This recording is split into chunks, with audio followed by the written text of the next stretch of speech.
Hello everyone, welcome to another video on the channel. Today we're going to learn how to completely remove the sound from a video on Android. It's much easier than you think. Before we start, be sure to subscribe to the channel and leave a like. Let's get to the video. Once you have the video in hand, we will open the Play Store and search for the CapCut app. It is a very well-known video editor, and it's very easy to use. This is the application you will install. Once installed, we will run the application. As soon as you open the application, we will click on the blue button that says New Project.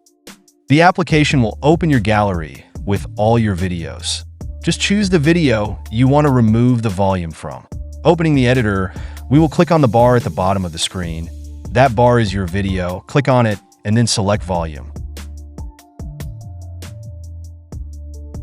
Now just adjust the volume to 0.